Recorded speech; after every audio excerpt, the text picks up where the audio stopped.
Hello everyone, welcome to IAS point. आज हम लोग इस पे बात करने वाले हैं आपातकाल के संदर्भ में विवाद, राइट।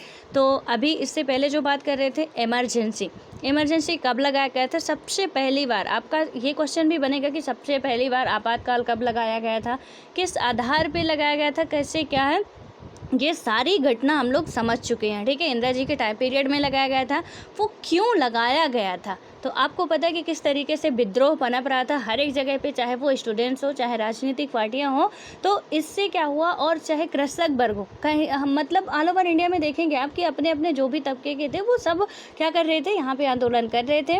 और इन्हें ऐसा लगा कि अब हमें कुछ ना कुछ अपनी कुर्सी बचाने के लिए करनी चाहिए। सो उन्होंने एक ही फंडा सोचा कि अब इमरजेंसी लगा देनी चाहिए, क्योंकि आपको पता है कि हमारे कॉन्स्टिट्यूशन में कहा गया है कि जब भी इमरजेंसी लगेगा, जब भी आपातकाल लगता है, वहाँ पे स्टेट गवर्नमेंट के सारे राइट्स ख़त्म हो जाते हैं, ठीक है। अब स्टेट गवर्नमेंट के जब सारे राइट्स ख़त्म हो जाते हैं, और यहाँ तक कि जो वहाँ के रहने वाले लोग हैं, जैसे हम आप अदर पर्सन जो भी हैं, इनके भी जो आपको फंडामेंटल राइट का हम लोग बहुत हवाला देते हैं ना, फंडामेंटल राइट, ये भी ख़त्म हो जाता है, ठीक है। और मैंने यहाँ पे आपको बताया था कि आर्टिकल 20 और 21 चाहे कि कुछ भी हो जाए, कितनी भी विषम परिस्थितियाँ क्यों ना आ जाए, ये कभी ख़त्म नहीं होता है। तो यहाँ पे यदि आपातकाल के दौरान भी आपको गिरफ्तार वगैरह कुछ भी किया जा रहा है, 20 के तहत जो भी बातें कही गई है उसका आपको अधिकार है। वो अलग बात है कि नज़रबंदी करके कर रहे हैं, तो नज़रबंद का मतलब ही आपको पता है कि क्या होता है, कि आपको बिना पूर्व सूचना के भी, क्योंकि ऐसा लगता है कि मतलब आपके द्वारा क्या किया जा रहा है, जिससे किसी व्यक्ति के द्वारा ऐसा लगता है कि इससे देश को खतरा होगा, उससे नज़रबंद ये शब्द जो है उसके लिए इस्तेमाल किया जाता है और उसे गिरफ्तार कर लिया जाता है। एंड उसके लिए आर्टिकल 20 भी काम नहीं करता है, ठीक है। तो ये बात भी आपको ध्यान रखनी है। बट इमरजेंसी में ऐसा कुछ भी हो जाए कि इमरजेंसी पूरे ऑल ओवर इंडिया पे लगी हुई है और आपको कोई भी ले जाए उठा के और कुछ भी आपको पूछने का राइट ना रहे, तो ऐसा नहीं होगा। इन दो के लिए आप सुप्रीम कोर्ट भी बेशक जा सकते हो, बाकियों के लिए वो भी ख़त्म हो जाते हैं, ठीक है। अब यहाँ पे पूरे अधिकार नहीं, मैंने छठों अधिकार, जितने भी हमारे 6 अधिकार हैं ना वर्तमान समय में, 6 में से मैंने क्या बताया आपको, आर्टिकल 20 और 21, ये ध्यान रखिएगा आपको कि ये आर्टिकल 20 और 21 सिर्फ आपके जो स्वतंत्रता के अधिकार में आता है ना, तो ये आर्टिकल पर्टिकुलर नहीं ख़त्म होंगे। बाकी तो 6 में से और भी जो हमारे हैं कि वो ख़त्म होने ही होने हैं। इसलिए आपको बिल्कुल ऐसा ये नहीं कहना कि चलो स्वतंत्रता का अधिकार ही आप बोल दो कि ख़त्म नहीं होगा, ऐसा नहीं है। कई तरीके की स्वतंत्रताएं मिलती हैं, उनमें से कुछ तो ख़त्म होनी है। आर्टिकल 19 भी ख़त्म हो जाता है, आपकी अभिव्यक्ति की स्वतंत्रता जो है, तो आप कुछ भी बोल सकते हो ना, इसलिए वो भी ख़त्म हो जाता है। तो ये ध्यान रखना है आपको। अब देखिए, जो इमरजेंसी लागू हुआ था, अपने चैप्टर पे आते हैं। एंड आई होप कि आपको ये सारी चीज़ें एक एक करके क्लियर हो रही होंगी, एक फ्रेम बन रहा होगा आपके माइंड में कि किस तरीके से इमरजेंसी लगाई गई और राजनीतिक व्यवस्थाएं कैसी थी, और सत्ता अपने जो सत्ता दल के नेता होते हैं, किस तरीके से वो अपना कभी कभी क्या कर जाते हैं, दुरुपयोग भी कर जाते हैं, ठीक है। एंड आपको प्राउड फील करना चाहिए कि एक महिला, यानी कि एक महिला, पहली महिला और आज तक की भी पहली महिला है जो कि प्रधानमंत्री बनती है। और कसम से सोचिए कि आज महिलाओं की स्थिति कैसी है। आज भी वो कहीं ना कहीं पीछे हैं, आज भी जब हम 21वीं सदी की बात कर रहे हैं, तो उस दौर में, यानी कि 1970, 71, 75 के दौर में सोचिए महिलाओं की स्थिति क्या रही होगी। आपके घर में दादी मम्मी होंगी, उनकी स्थिति आप देख रहे होंगे कि क्या रही होगी, ठीक है। तो उस टाइम पे भी ये महिला लीडर जो है, आप देख सकते हो कि किस तरीके से पूरा पुरुषवादी समाज को, मतलब नाको चना जो चबा लेने वाली कहावत होती है, वो चरितार्थ होती है कि सबको नचा के रख दिया इन्होंने, ठीक है। खैर, ये कहीं ना कहीं कुछ बातें गलत थी, और देखते हैं इनमें क्या क्या हुआ कि आपातकाल के संदर्भ में जो विवाद है, थोड़ा उस पर नज़र डाल ही लेते हैं। और इसमें क्या हुआ था कि आपातकाल भारतीय राजनीति का एक सर्वाधिक विवादास्पद प्रकरण था, यानी कि हमारे इंडियन का जो पॉलिटी है उसमें सबसे ज़्यादा यदि कोई विवादित मुद्दा बना था, वो क्या बना था, आपका आपातकाल, उस टाइम पीरियड में, ठीक है। अब इसका क्या हुआ कि एक कारण है आपातकाल की घोषणा की ज़रूरत को लेकर विभिन्न दृष्टिकोणों का होना। यहाँ पे इमरजेंसी जब लगाई जाती है, 3 तरीके की इमरजेंसी लगाई जाती है।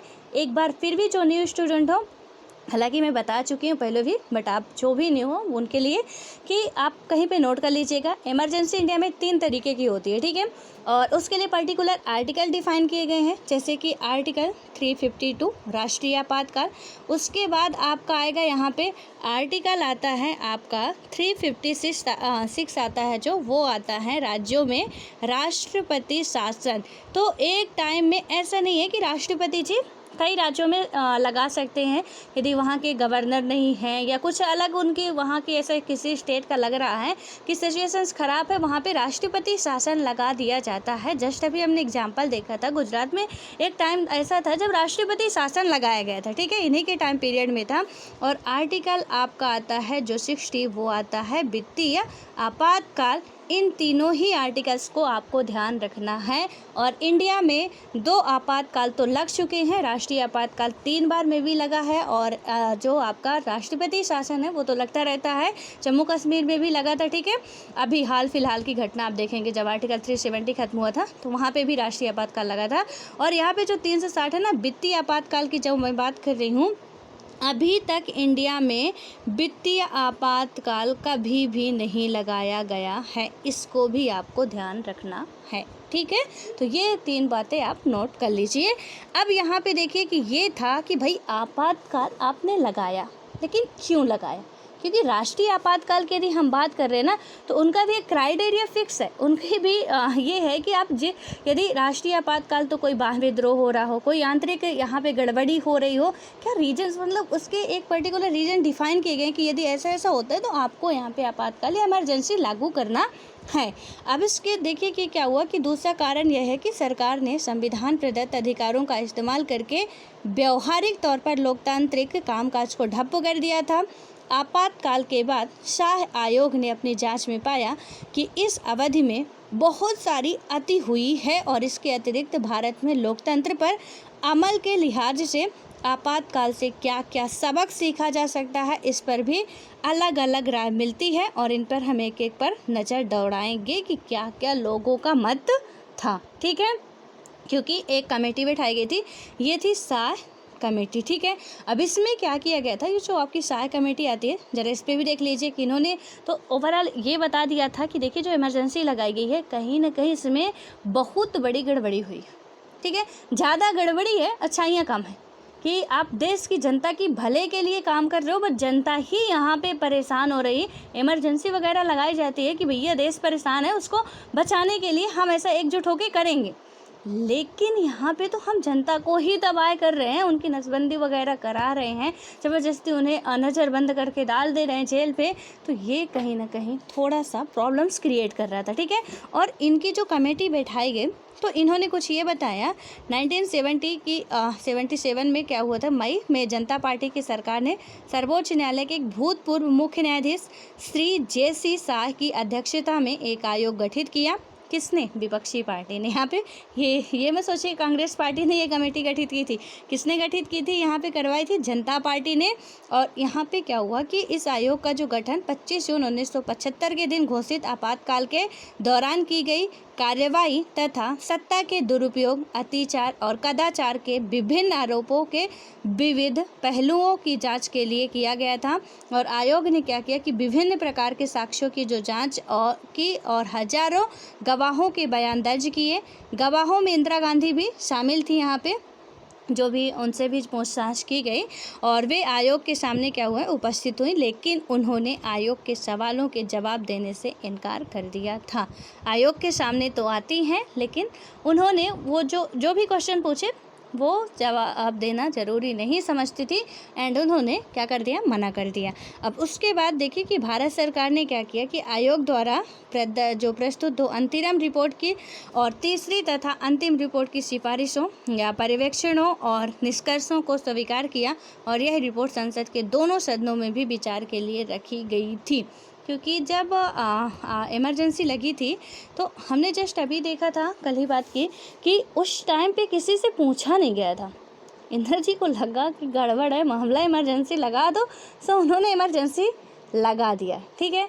हालांकि ऐसा नहीं था कि इंदिरा जी हो गए, मतलब कुछ भी आदमी कर सकता सत्ता बचाने के लिए, पर जब दूसरे उसमें आती हैं तो काफ़ी अच्छे तरीके से फिर क्योंकि एक बार जनता उन्हें मुँह की खिलाती है और दूसरी बार से फिर वो ठीक ठाक तरीके से काम करती हैं।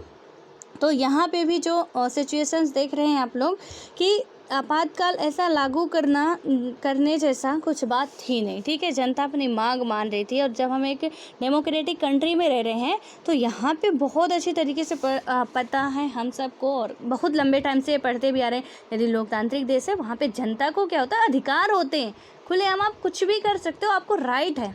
अब ऐसे नहीं कि आपके कुछ करने से देश को हानि हो या देश में रहने वाले लोगों को हानि हो, तो इतना भी अधिकार नहीं है। बट हाँ, आपको अधिकार है कि आप अपने अधिकारों के लिए लड़ सकते हो, कुछ भी मांग कर सकते हो यहाँ पे, और गवर्नमेंट आपको मना नहीं करेगी।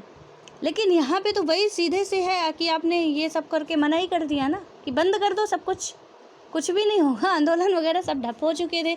अब देखिए लोगों के जो मत हैं थोड़ा उन पर भी देखते हैं। क्या आपातकाल जरूरी था? पहला क्वेश्चन कि क्या इमरजेंसी ज़रूरी था, इम्पॉर्टेंट था यहाँ पे। तो इसके आंसर में आप देखेंगे कि क्या मिलता है, जो आपातकाल की घोषणा के कारण उल्लेख करते हुए यहाँ पे संविधान के बड़े सादे ढंग से अंदरूनी गड़बड़ी जैसे शब्द का व्यवहार किया गया। क्या कहा था इंदिरा गांधी जी ने कि हमारे देश में अंदरूनी गड़बड़ी चल रही है, इसलिए हम क्या कर रहे हैं, यहाँ पे इमरजेंसी लगा रहे हैं। ये वर्ड तो इन्होंने इस्तेमाल कर दिया। ये भी है कि चलो आंतरिक जो सशस्त्र विद्रोह वगैरह हैं आप उस पर क्या कर सकते हो, लेकिन सशस्त्र विद्रोह यानी कि शस्त्रों से अपने देश के अंदर ही विद्रोह हो रहे हैं तब इमरजेंसी लगाई जा सकती है, ठीक है। और उसमें कोई भी आंतरिक गड़बड़ी है तो इमरजेंसी लगाई जा सकती है, लेकिन गड़बड़ी बहुत बड़ी वाली होनी चाहिए। इन्होंने यही वाला मामला दे दिया कि हमारे यहाँ अंदरूनी गड़बड़ी चल रही है। जैसे शब्द का इन्होंने जो उपयोग किया, 1975 से पहले कभी भी अंदरूनी गड़बड़ी को आधार बनाकर आपातकाल की घोषणा नहीं की गई थी। और हम यहाँ पे देख भी चुके हैं कि देश के कई हिस्सों में विरोध आंदोलन चल रहे थे। क्या इसे आपातकाल लागू करने का पर्याप्त कारण माना जा सकता है? जबकि हम ये भी आपको ध्यान रखना कि आंदोलन तो चल रहे थे, तो क्या ये रीजन हो सकता है जबकि हम एक डेमोक्रेटिक कंट्री में रह रहे हैं? जब हम डेमोक्रेटिक कंट्री में रह रहे हैं तो क्यों आपातकाल जैसी कोई ये बात कहाँ से आ गई? तो यहाँ पे सवाल ये उठ रहा, ठीक है। और इसके बाद देखेंगे कि ये जो आपातकाल लागू करने का पर्याप्त कारण तो नहीं, और भारत सरकार का तर्क था कि भारत में लोकतंत्र है और इसके अनुकूल विपक्षी दलों को चाहिए कि वे निर्वाचित शासक दल को अपनी नीतियों के अनुसार शासन चलाने दें। और सरकार का मानना था कि बार बार का यानी कि जो गवर्नमेंट थी वो क्या कह रही थी कि ये बार बार का धरना प्रदर्शन और सामूहिक कार्रवाई लोकतंत्र के लिए ठीक नहीं है। अच्छा, मतलब ये जो आप बार बार का धरना कर दे रहे हो, सामूहिक कार्रवाई कर दे रहे हो, जेपीजी के बारे में आपको पता ही है कि किस तरीके का आंदोलन उन्होंने कहा था कि आप करोगे स्टूडेंट से तो हम आपके उसमें टीम में शामिल होंगे, ठीक है। तो अब इन्होंने कहा कि ऐसा तो कुछ मतलब ऐसा करोगे आप, ये ठीक हमारे राष्ट्र के लिए नहीं होगा। और इंदिरा गांधी जी के समर्थक ये भी मानते थे कि लोकतंत्र में सरकार पर निशाना साधने के लिए लगातार गैर संसदीय राजनीति का सहारा नहीं लिया जा सकता और इससे अस्थिरता पैदा होती है और प्रशासन का ध्यान विकास के कामों से भंग हो जाता है और सारी ताकत कानून व्यवस्था की बहाली पर लगानी पड़ती है। और इंदिरा गांधी जी ने शाह आयोग को चिट्ठी में लिखा कि विनाशकारी ताकतें सरकार के प्रगतिशील कार्यक्रमों में अड़ंगे डाल रही थी।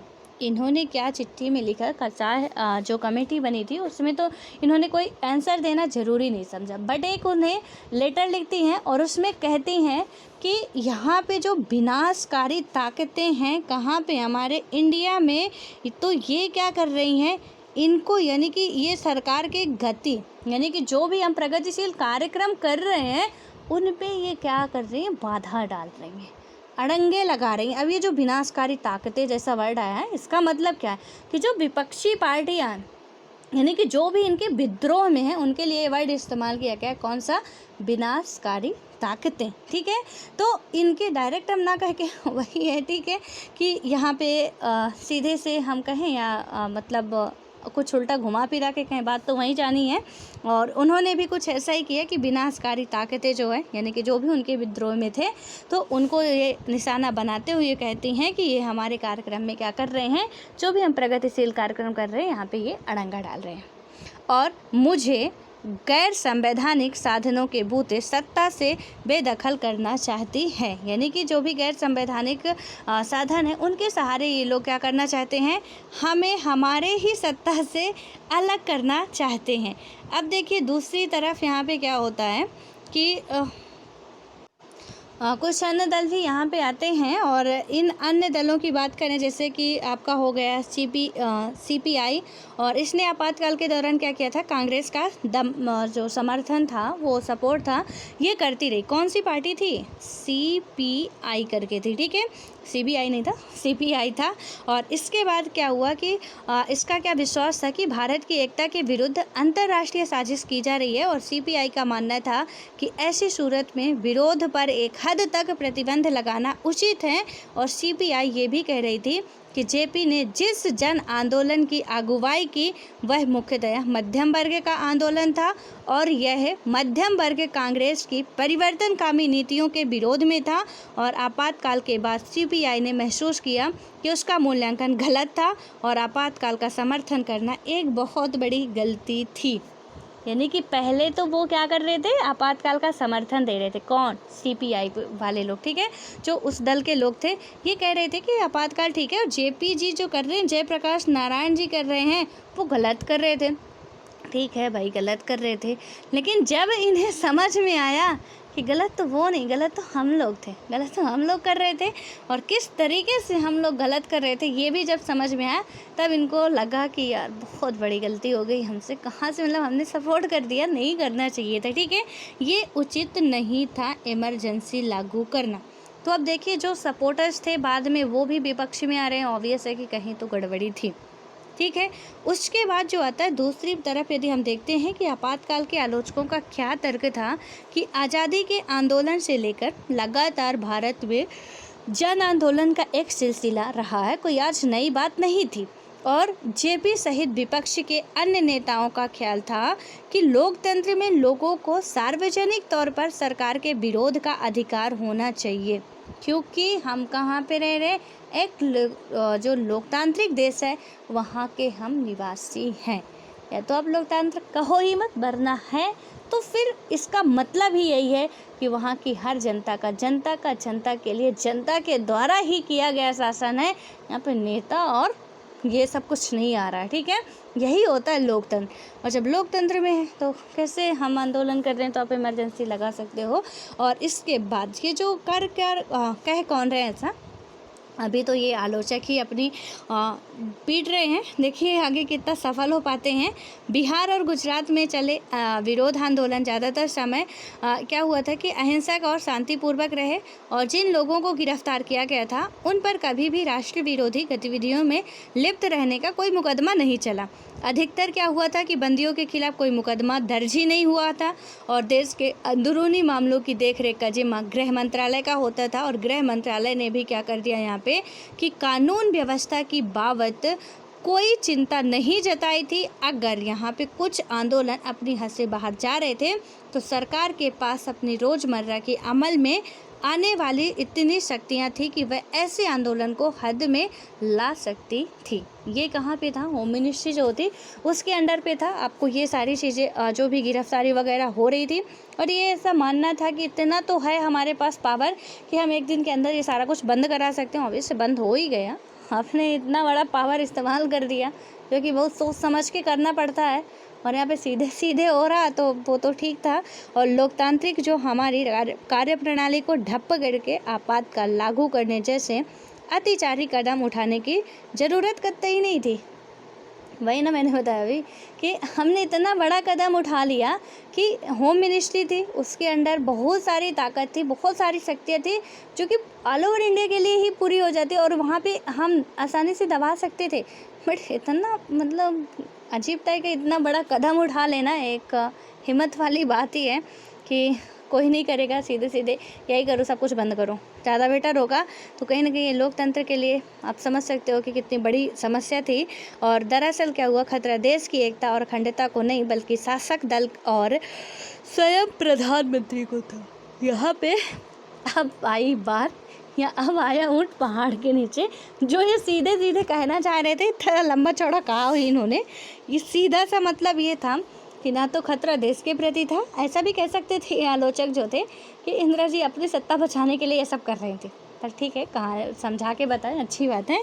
यहाँ पे सीधा सा ओवरऑल जो इस निकल के आ रहा निष्कर्ष वो क्या आ रहा है कि जो इन्होंने अपना क्या किया, आपातकाल या जो भी घटनाएं लागू की, सीधा सा मतलब था कि शासक दल जो थी और स्वयं प्रधानमंत्री, यानी कि बात करें आपकी लेडी सिंघम इंदिरा गांधी जी, ठीक है, इनका जो था डर था कहीं ना कहीं कि हमारी भैया सत्ता जाने वाली है, क्योंकि कुछ स्टेट अपना बना रहे थे अलग से, मोरारजी देसाई भी उस टाइम पे आ चुके थे, अब इनको थोड़ा सा दिक्कत हो रही थी। और आलोचक कहते हैं कि देश को बचाने के लिए बनाए गए संवैधानिक प्रावधानों का दुरुपयोग इंदिरा गांधी जी ने निजी ताकतों को बचाने के लिए किया। पूरे इस पैराग्राफ का ना एक ही मतलब निकला कि जो आलोचना कर रहे हैं वो सीधे सीधे ये बात कह रहे हैं कि इंदिरा गांधी जी या जो कि सत्ता दल था वो सिर्फ और सिर्फ अपना वर्चस्व बनाने के लिए ये कदम उठाया।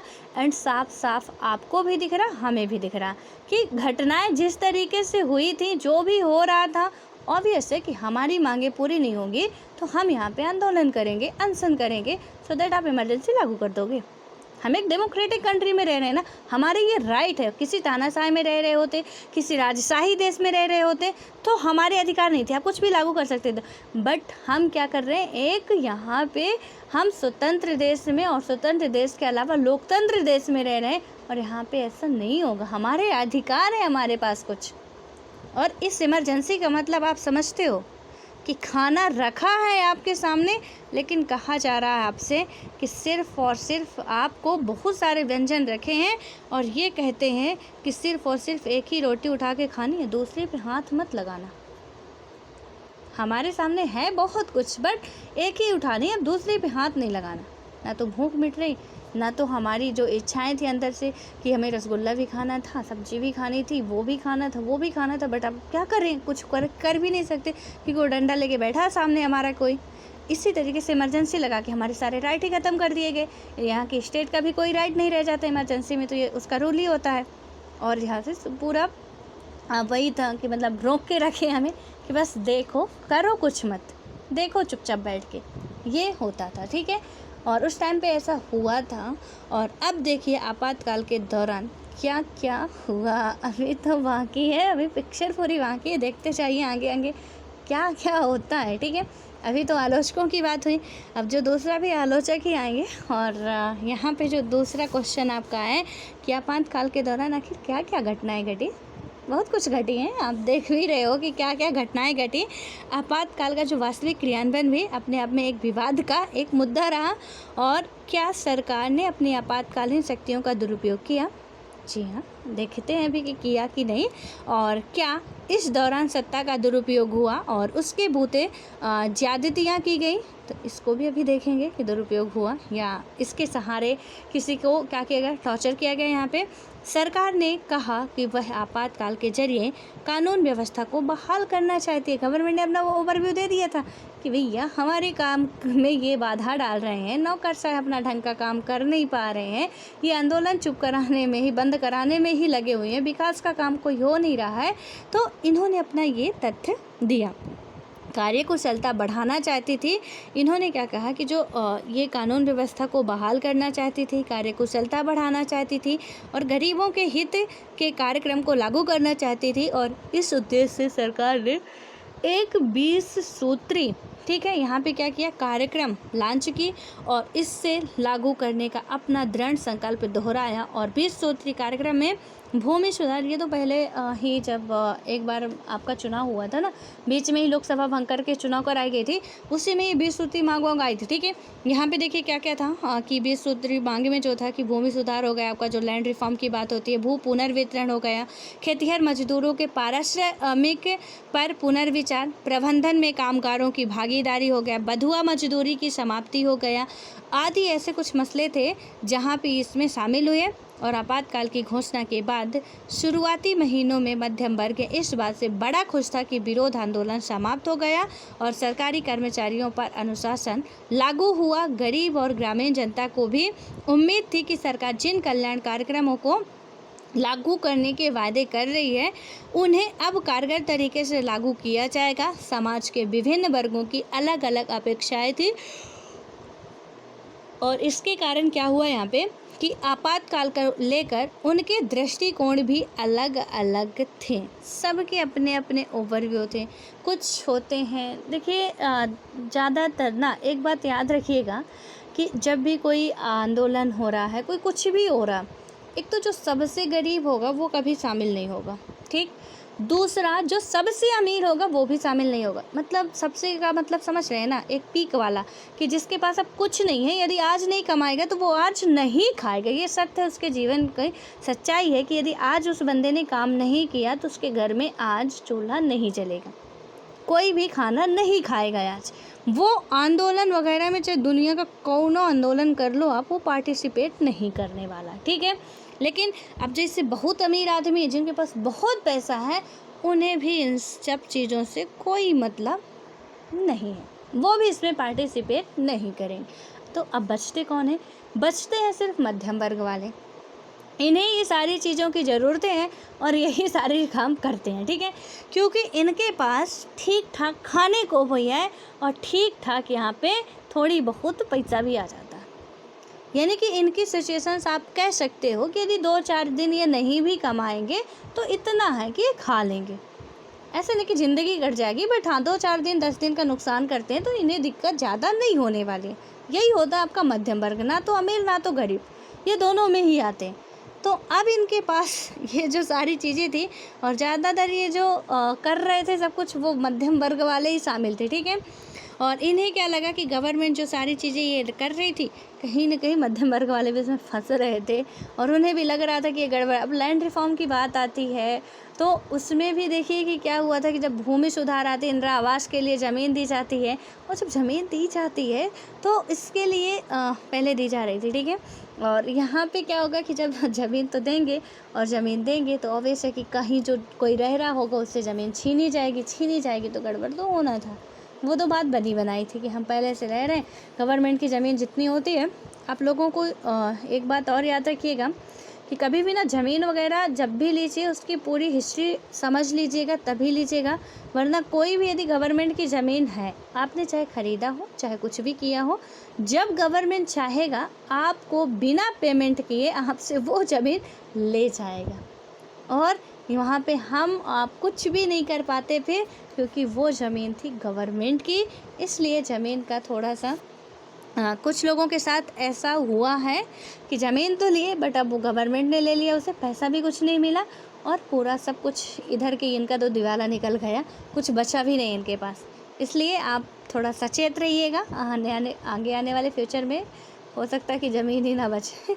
इतना पॉपुलेशन बढ़ रही है, इतना यहाँ पे एक और इम्पॉर्टेंट बात है पॉपुलेशन को लेके कि इंडिया पे तो अभी जो यहाँ पे एक रिपोर्ट लॉन्च की गई और कहा गया कि इंडिया की जो पॉपुलेशन है वो 2050 तक क्या हो जाएगी, बहुत ज़्यादा, मतलब चाइना से भी 2 गुनी हो जाएगी, ठीक है, ऐसा कहा गया। चाइना भी फर्स्ट नंबर पे आता है जनसंख्या वृद्धि में और इंडिया सेकंड पे आता है, लेकिन ऐसा कहा गया कि इंडिया का इसी तरीके से ग्रोथ रहा तो ऑब्वियस है कि वो निकल जाएगी आगे। तो इंडिया में छोटा परिवार सुखी परिवार, 2 ही अच्छे 2 बच्चे सबसे अच्छे, ऐसे वाले कुछ नारे लॉन्च किए गए और इंडिया में यही सारी चीज़ें चल रही हैं। लेकिन चाइना ने क्या किया है, इंडिया कहता है हम युवाओं का देश है, ठीक है, लेकिन चाइना कहता है हम बुजुर्गों के देश हैं। और वहाँ पे युवा जो संख्या थी, क्योंकि 1 चाइल्ड प्लान वहाँ पे लॉन्च किया गया था चाइना पे, और जब चाइना पे 1 चाइल्ड पॉलिसी लॉन्च की गई कि एक ही बच्चा आपका होगा और एक बच्चा जब होगा तो ऑब्वियस है कि एक ही है और उसके बाद ज़्यादा कोई बच्चे पैदा नहीं हो रहे, तो वहाँ पे बुजुर्गों की संख्या ज़्यादा बढ़ गई। अब चाइना क्या कर रहा, बहुत मज़ेदार बात है, चाइना यहाँ से लोगों को हॉलीडे पे भेज रहा है और इसके साथ साथ वो उन्हें कुछ पैसे भी दे रहा है। किस लिए ये काम कर रहा है, ये मैं कोई हवाई की बात नहीं कर रही, पूरा एडिटोरियल आया था एक दिन इसमें। आप लोग ये न्यूज़पेपर पढ़ते होंगे तो आप लोगों ने भी देखा होगा। इसमें उसने वहाँ के अपने देश के लोगों को पैसा भी दिया है, हॉलीडे भी दिया है कि आप जाओ वहाँ पे घर पे एंजॉय करो, यहाँ पे बच्चे पालने के लिए कुछ रहे पैसे और जितना मतलब बच्चे हो सके तो एक से ज़्यादा बच्चे पैदा करो। चाइना की गवर्नमेंट ने अब ऐसा कुछ लोगों को, वहाँ के लोगों को कह दिया है, क्योंकि अब उसे डर है कि कहीं इंडिया ना पहले नंबर पे आ जाए। और इंडिया की ग्रोथ तो आपको पता ही है। और इंडिया में भी कई सारे अब स्कीम्स लॉन्च किए जा रहे हैं कि क्या हो यहाँ पे कि जनसंख्या वृद्धि कम हो, क्योंकि एक बहुत बड़ा रीजन है हमारे डेवलपमेंट में जनसंख्या का बढ़ना भी कि देखिए ज़मीन भी है। ज़मीन आज रहने के लिए लोग इतने हो चुके हैं कि रहने के लिए उनके घर नहीं, और जब घर नहीं है तो एक ही मान लीजिए कि आपके घर में 2-4 बीघा ज़मीन होगी, मान लीजिए 10 बीघा भी है। अब इसमें क्या हुआ कि आपके लोग एक ही पेरेंट्स के, एक ही मम्मी-पापा के अब 4 संतान हो गए। अब 4 में से वो 10 बीघा ज़मीन 4 पार्ट में बँटेगी। आपके 2-4 हो गए, वो भी अलग-अलग उसमें बँटेगी। यानी कि पूरा जो हिस्सा है वो धीरे-धीरे अब हो रहा खत्म। इसलिए वो जो जनसंख्या वृद्धि है, उससे कहीं न कहीं कम करने की ज़रूरत है।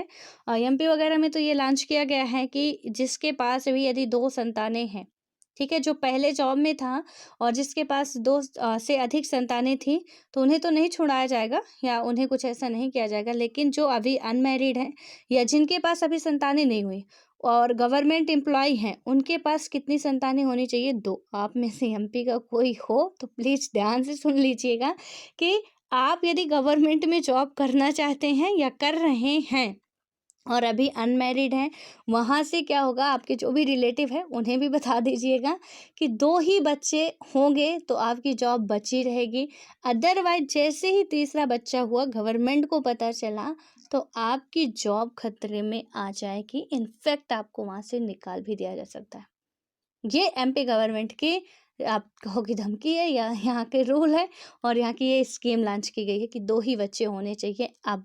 जिनके पहले से थे उनको दिक्कत नहीं है, उन्हें कुछ नहीं होगा, क्योंकि कोई भी अपनी संतान को नहीं मार सकता है, तो उन्हें कुछ नहीं होगा। पर जिनके नहीं है, वो ध्यान रखेंगे। खैर, अब आते हैं यहाँ पे, इसमें क्या था कि आपातकाल के जो आलोचकों ने ध्यान दिलाया कि सरकार ने ज़्यादातर वायदे पूरे नहीं हुए, और आलोचकों का क्या कहना था कि भूमि सरकार अपने वायदों को ओट, यानी कि जो भी यहाँ पे सरकार थी अपने वादों को क्या कर रही है, ओट लेकर जातियों से लोगों का ध्यान हटाना चाहती है। आलोचकों ने ये भी कहा कि निवारक नज़रबंदी के बड़े पैमाने के इस्तेमाल पर भी सवाल उठाए गए हैं। और इसके आगे यदि हम देखें कि आपातकाल के दौरान अनेक प्रमुख नेताओं को गिरफ्तार कर लिया गया था। दरअसल कुल 676 नेताओं की गिरफ्तारी हुई। किसके तहत? निवारक नज़रबंदी के तहत। जबकि यहीं पे मैं खुद ही बता रही हूँ आपको, मैं क्या, हाँ, जो भी कॉन्स्टिट्यूशन है आपका, जो भी राइटर है, वो सब बता रहे हैं कि आर्टिकल 20 किसी भी हालत में नहीं खत्म किया जाता है। आपातकालों से कुछ भी हो जाए, लेकिन अब इसमें क्या पता चला कि निवारक नज़रबंदी जैसा वर्ड भी वहाँ पे कॉन्स्टिट्यूशन पे है ना, उसका भी इस्तेमाल किया ही जाता है, और इन्होंने कर ही लिया। और इसके तहत 676 लीडर्स को गिरफ्तार कर लिया। यानी कि निवारक नज़रबंदी में फिर से एक बार मैं आपको बता दूं कि आर्टिकल 20 भी नहीं रह जाता है। ठीक है। अब इसके बाद क्या हुआ कि यह जो शाह आयोग था आपका, शाह आयोग का आकलन था कि निवारक नज़रबंदी के कानूनों के तहत लगभग 1,11,000 लोगों को गिरफ्तार किया गया, और प्रेस पर कई तरह की पाबंदी या आप कहें कि सेंसरशिप लगा दी गई थी। और इसमें कई पाबंदियों जो थी वो गैर कानूनी थी। और शाह आयोग ने अपनी रिपोर्ट में लिखा था कि दिल्ली बिजली आपूर्ति निगम के महाप्रबंधक को दिल्ली के लेफ्टिनेंट गवर्नर के दफ्तर से 26 जून 1975 की रात 2 बजे मौखिक आदेश मिला कि सभी अखबारों की बिजली आपूर्ति काट दी जाए। और अखबारों को यहाँ पे बिजली आपूर्ति 2-3 दिन बाद फिर बहाल की गई, लेकिन अब तक सेंसरशिप का पूरा ढांचा खड़ा किया जा चुका था। देखिए, बिना बिजली के अखबार छपेंगे नहीं, ठीक है। और जब अखबार छपेगी नहीं, उस टाइम इतनी टेक्नोलॉजी आके नहीं थी कि इन्वर्टर चला सकें, ठीक है। 1970 के दशक की बात हो रही है। टेक्नोलॉजी थी बट इतनी ज़्यादा नहीं थी कि आप वो पहले के फैन वैन देखते रहे होंगे आप कि ऊपर आज हम लटकाते हैं, वो नीचे से ऊपर जाते थे, वो ऐसे ऐसे जो होते रहे, घूमते रहते थे। तो इतनी ज़्यादा टेक्नोलॉजी थी नहीं। आज काट दो ना बिजली, क्या दिक्कत है, हम 2-4 दिन ऐसे ही चला लेंगे, इन्वर्टर वगैरह है हमारे पास। लेकिन अब जब अखबारों की वहाँ की लाइट काट दी गई और 2-3 दिन बाद सेंसरशिप भी पूरा अच्छे तरीके से तैयार कर लिया गया। सेंसरशिप का मतलब है कि आप जो भी कुछ छापोगे वो गैर कानूनी माना जाएगा।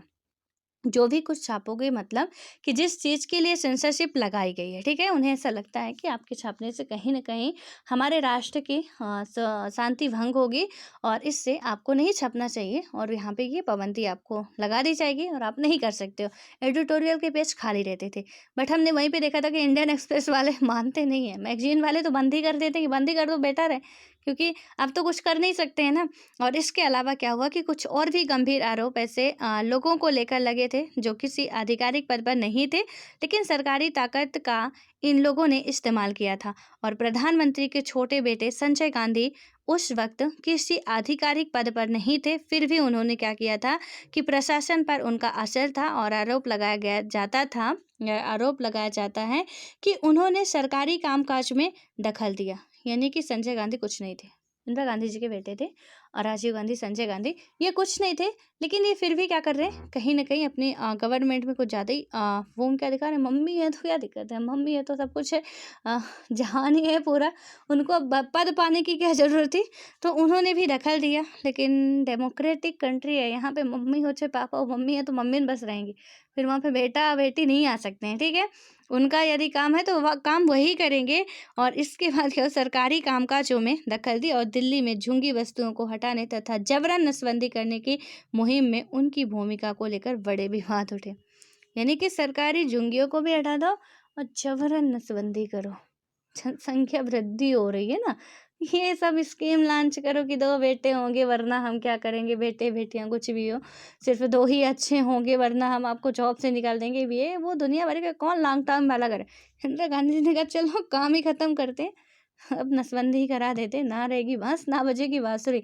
तो यहाँ पे जो भी था उनका कि ठीक है, इसमें आप जैसे ही नसबंदी करा देंगे तो बच्चे पैदा होने के कोई सवाल ही नहीं होते हैं।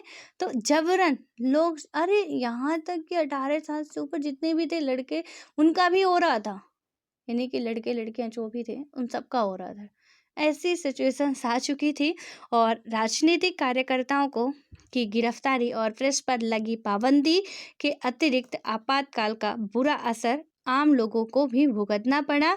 और आपातकाल के दौरान पुलिस हिरासत में मौत और यातना की घटनाएं घटी। गरीब लोगों को मनमाने ढंग से एक जगह से मतलब कि उजाड़ कर दूसरी जगह बसाने की घटनाएं भी हुई। और जनसंख्या यहाँ पे नियंत्रण की बात कर रहे हैं। अब यहाँ पे देखिए कि आगे हम बात करते हैं कि नसबंदी वगैरह तो ठीक है, ये सारी घटनाएं होती हैं, ठीक है। और जनसंख्या कंट्रोल की बात करते हैं, पॉपुलेशन कंट्रोल की यहाँ पे बात जो आई कि अति उत्साह से लोगों को अनिवार्य रूप से नसबंदी के लिए मजबूर किया गया। बहुत ज़्यादा, मतलब इतना एक्साइटमेंट तो होता है बट इतना ज़्यादा मजबूर कर कर के वहाँ पे क्या किया जा रहा था, उनकी नसबंदी कराई जा रही थी। और इन एग्जाम्पलों से आप समझ सकते हैं कि लोकतांत्रिक प्रक्रिया के ठप्प पड़ने पर लोगों पर क्या गुजरती है। यानी कि जिस तरीके की घटना घटी और उसके बाद आप देखिए कि वहाँ की जो जनता थी उन पे अब क्या बीत रही थी, ये तो भगवान ही जानता है। कि अभी तो बेचारे बस फल फूल रहे थे और आपने उनकी जड़ें ही काट दी। तो जो बच्चे थे, बच्चे बुजुर्गों की आप कराते चलता था, जो भी मिल रहा था सबकी करा रहे थे, गड़बड़ी यहाँ पे आ रही थी। तो इससे क्या हुआ कि यहाँ पे जो समस्याएं देखने को मिली कि जनसंख्या वृद्धि रोकने का भी जो तरीका था ना, वो कसम से लाजवाब ही था।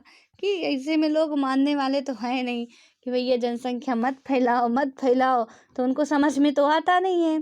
कहते हैं कि हमने तो कुछ किया नहीं, पता नहीं कैसे हो गया, वो होता था। आई होप कि आप ऐसी मेरी बातें सुन के बिल्कुल अनकंफर्टेबल फील नहीं कर रहे होंगे, ठीक है। आप एक यूपीएससी स्टूडेंट हैं और यहाँ पे आपको ये सारी चीज़ों को देखना पड़ेगा, फेस करना पड़ेगा। एंड इतना जो भी आपके मन में ऐसा लग रहा हो कैसे मतलब बात कर रही है, सो प्लीज़ थोड़ा सा ओपन माइंड होइए। और यहाँ पे अब देखते हैं, खैर अब आपका माइंड है, जो भी सोचें आप। तो देखिए क्या होता है कि जैसे ही मान लीजिए कि आपका हमारा कोई भी यदि कि नसबंदी वगैरह होती तो ऑब्वियस है कि क्या होगा कि एक रोक लगाई जाती है, ठीक है, कि वहाँ पे आप चाइल्ड जो हैं वो नहीं अब वार्न कर सकते हैं। तो इससे यानी कि जनसंख्या वृद्धि तो रोकनी, पहले के लोग ऑपरेशन वगैरह नहीं कर पाते थे, यानी कि जिसे हम कहते हैं नसबंदी, वो नहीं करवाते थे, ठीक है। आज भी मतलब पहले के लोगों के मतलब कितने 10-10 12-12 बच्चे होते थे, ठीक है, होते थे। और इंडिया में क्या होता है कि ये भी कहते थे, जब भी आप कभी अपने घर के बड़े बुजुर्गों के पास बैठेंगे तो कभी ऐसे ही बात छेड़ दीजिए, तो एक तो आपको डांट के भगा देंगे, और दूसरे यदि कोई थोड़ा सा भी मतलब ओपन माइंडेड होगे तो वो ये भी बताएंगे आपको कि हम पता ही नहीं चलता था, मतलब ऐसा कुछ होता नहीं था, हो जाते थे। अब पता नहीं भगवान की देन है, बच्चे भगवान का रूप है, अब आ जाते थे तो आ जाते थे। यानी कि हमारे इंडिया में बच्चे पैदा होने में पता नहीं चल रहा, ठीक है। लोग ऐसा कहते हैं पता ही नहीं चल रहा था कैसे हो गया। तो इस तरीके की कुछ घटनाएं होती थी, बट आज जब अब वो ऐसी ऐसी गवर्नमेंट ने स्कीम लॉन्च कर दी कि भैया पता चलता नहीं था, पता चलाना पड़ेगा कि क्या है क्या नहीं है, ऐसे ही नहीं उड़ के आ जाएंगे, ठीक है। और इसके लिए थोड़ा सा आपको क्या होना पड़ेगा, अवेयर होना पड़ेगा, और तभी जाके काम बन पाएगा। अदरवाइज ऐसा कुछ मतलब लगातार जनसंख्या बढ़ती रहेगी। आपके ही परिवार में मैं यहाँ पे दावे के साथ कह सकती हूँ कि कुछ अपवाद छोड़ के, हमेशा कुछ अपवाद रहते हैं, उनको छोड़ दीजिए। तो आपके जो दादी बब्बा होंगे या उनके भी दादी बब्बा तक ही लीजिए, आगे बच जाइए, ठीक है, फिर बहुत आगे हो जाएगा। तो हमारे जो ग्रैंड फादर ग्रैंड मदर है, उनसे आप पूछिएगा कभी, वो बताएंगे, या उन आप देखिएगा कि आपके चाचा बड़े पापा कई सारे मतलब बुआ होंगी, 4-5 लड़कियां, 4-5 बच्चे। मेरी खुद दादी के 10 है अभी जीवित है, ठीक है। 10 बच्चे थे, 6 बुआ थी और 4 चाचा बड़े पापा, सबको मिला के। तो आप समझ सकते हो कि उस टाइम की सिचुएशंस क्या थी। और आज भी कसम से ऐसी ग्रोथ चले ना, जो अभी 2 बच्चे सबसे अच्छे वाला नारा काम ना करे यदि, तो यहाँ पे क्या होगा कि 6-10 मान लीजिए, 1 के 10 हो रहे हैं, और उन 10 के कम से कम 4-4 तो हैं, ठीक है। 4-4 किसी के 6 भी हैं। तो अब देखिए कि उनके 4-4 6-6 ये कहाँ जाएंगे। मतलब एक गांव तो बस जा रहा है, 1-2 पीढ़ी में ही गांव बस जाएगा।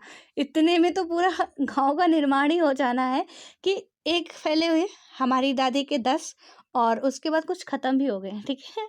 6 अभी जीवित में बता रही हूँ, 2-4 खत्म हुए हैं, 4 शायद खत्म हुए हैं। तो यहाँ पे 1 के 10 हुए अभी जिंदा है। और उन 10 के ना जितने भी हैं, किसी के 4 हैं तो किसी के 6 हैं, इससे कम नहीं है किसी के।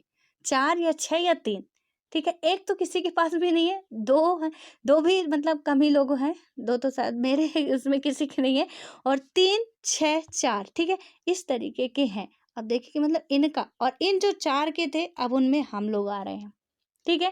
तो अब उनमें जब हम लोग आ रहे हैं, तो हम लोगों में अब क्योंकि गवर्नमेंट ने पाबंदी लगा दी है कि ऐसा कुछ करना नहीं है, वरना भूतों के आगे चल के। तो अब थोड़ा बहुत क्या हो रहा है कि अब के जो आ रहे हैं उनके क्या है, 2-2 ही है, ठीक है। तो अब क्या हो रहा है, थोड़ा वो अवेयर हो रहे हैं, जागरूक हो रहे हैं, इसलिए अब हो नहीं जाता है, उन्हें ही सब कुछ करना पड़ता है। अब 2-2 हो सकता है कि आगे 1-1 ही हो। तो इसलिए अब देखिए कि किस तरीके की सिचुएशंस बन रही है। लेकिन इंदिरा गांधी जी ने जो किया ना, कसम से वो तो आप लाजवाब ही था कि कुछ मत करो, कहना वहना छोड़ो, सीधे सीधे हम यहाँ पे अब कराएंगे इनकी नसबंदी, और उससे आगे कोई बात होगी नहीं।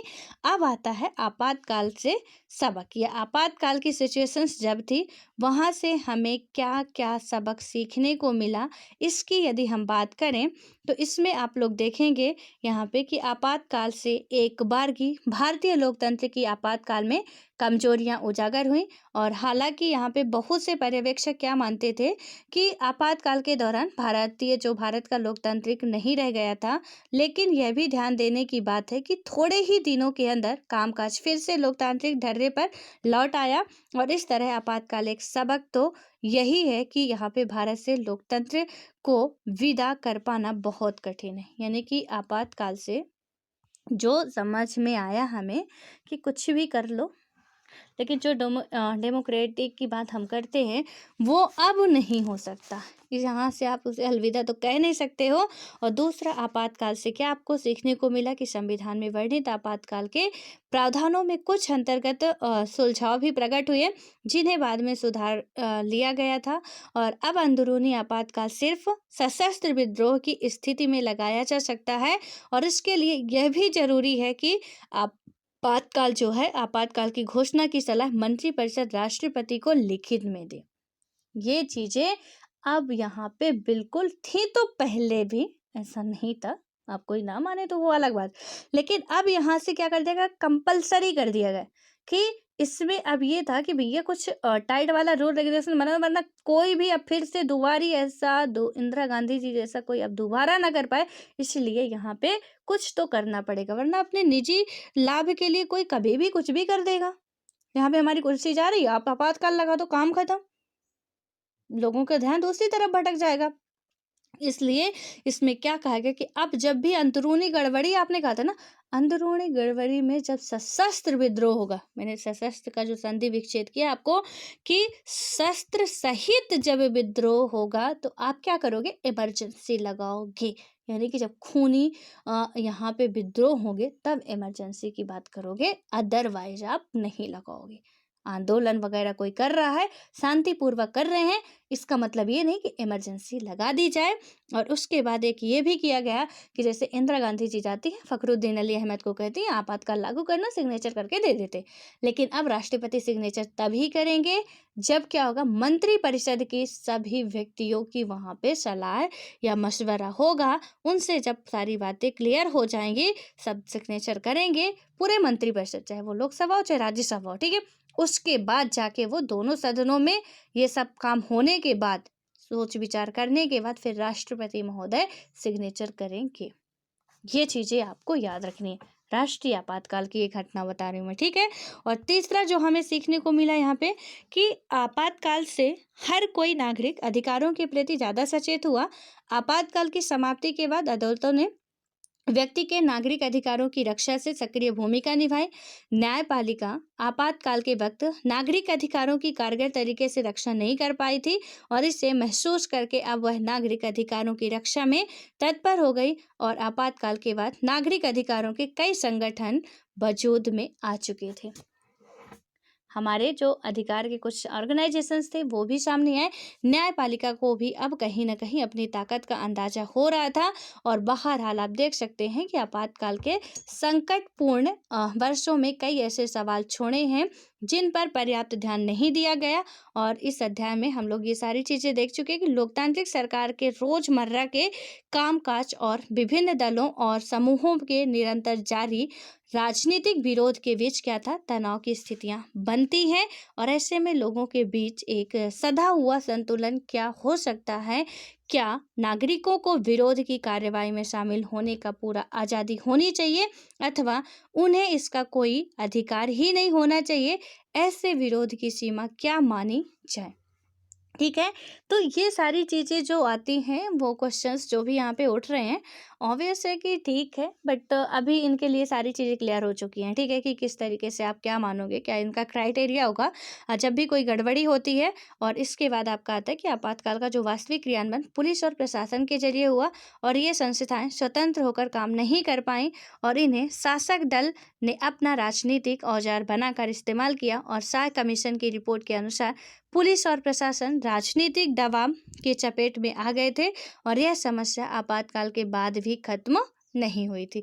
आज भी ये जो एक देखने को मिलता है भ्रष्टाचार, इसी से पनपा हुआ है। ठीक है, आज भी ये सिचुएशंस हैं कि चाहे वो पुलिस हो अपने देश का, चाहे कोई भी प्रशासनिक अधिकारी हो, बेचारा यदि सच्चे मन से काम करना भी चाहता है ना, तो ये राजनीतिक दल वाले उन्हें काम करने नहीं देते हैं। क्यों? क्योंकि अब इनकी तो फिर गड़बड़ी फिर से आ जाती है। इसीलिए जो पहले उस टाइम आपातकाल के दौरान हुआ था कि सब राजनीतिक उसमें आ चुके थे, पुलिस के नाम का खौफ होता था, लोगों को बहुत ज़्यादा डर होता था। आज कुछ ऐसा डर और है नहीं। ठीक है, और यहाँ पे राजनीति के हाथों की ये कठपुतली बन के रह चुके हैं कि कुछ भी हो ना, नेता के पास पावर, आपको ट्रांसफ़र करा देंगे, भुगतो इधर से उधर घूमो। अच्छा है कि बचा के रखना है तो जहाँ पे भी हो शांति से बनाई रहो। उनकी नेताओं की चमचागिरी करते रहें और वो खुश रहते हैं, बाकी कुछ नहीं हो रहा।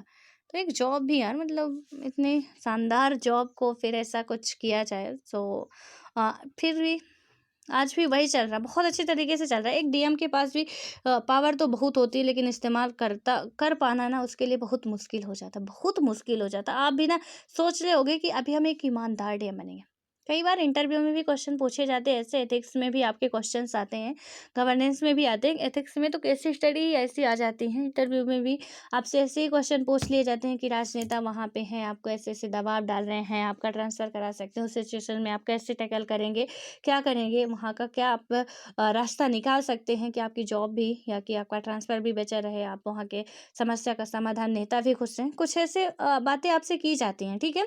इन सबको आपको ध्यान में रखनी है कि आज इसको छोड़ के ना, राजनीति छोड़ के प्रशासनिक अधिकारी बेचारा कुछ बचा ही नहीं है। तो इसलिए अब देखेंगे कि आपातकाल के बाद जो भी राजनीति थी किस तरीके से बनती है, क्या क्या होता, बट आज नहीं देखेंगे, ठीक है। आज बहुत पढ़ लिया हमने, बात करेंगे इसमें, कल बात करेंगे और इसको पूरा अच्छे तरीके से कंप्लीट करेंगे, ठीक है।